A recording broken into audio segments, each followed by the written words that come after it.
অঘ্রাণ মাসের শেষ রবিবারটা কিভাবে কাটালাম চলো তোমাদের সাথে শেয়ার করি। আজকে কিন্তু অঘ্রাণ মাসের শেষ রবিবার আর মঙ্গলবারের সংক্রান্তি।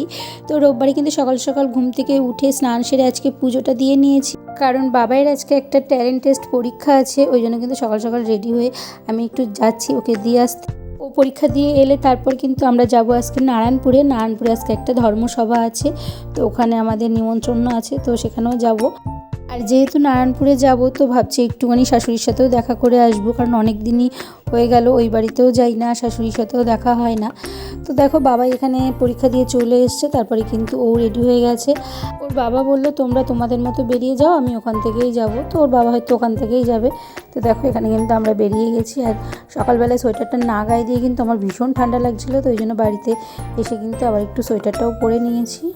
তো চলো তোমাদের সাথে কিন্তু আবার একেবারে ওখানে গিয়ে তারপরে দেখা হচ্ছে।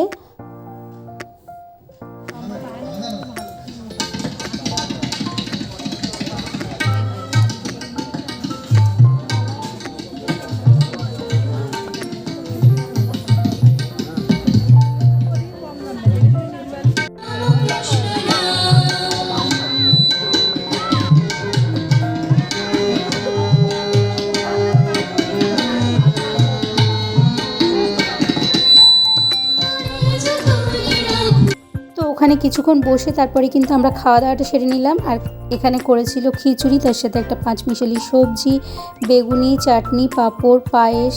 আমরা খেয়ে দেওয়া যাচ্ছি নারায়ণপুরে শ্বশুরবাড়ি, শ্বশুরের সাথে দেখা করতে। বাবা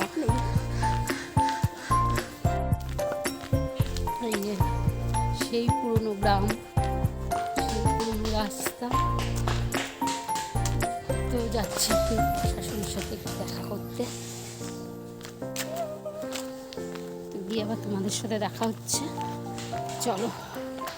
তো শাশুড়ির সাথে কিছুক্ষণ গল্প করে সময় কাটিয়ে তারপরে কিন্তু আমরা বাড়ি চলে এসেছিলাম। আর আজকে কিন্তু আবার সন্ধেবেলায় একটা ষষ্ঠী পুজোর নিমন্ত্রণ ছিল, তো ওই জন্য আসার সময় একটা ওয়ালক্লথ কিনে নিয়ে এসেছিলাম। তো ব্যাস অঘ্রাণ মাসের শেষ রোববারটা কিন্তু এইভাবেই কাটালাম। আর আজকের ব্লগটা তোমাদের কেমন লাগলো অবশ্যই জানিও। ভালো লাগলে অবশ্যই একটা লাইক করে চ্যানেলটা সাবস্ক্রাইব করো। টাটা।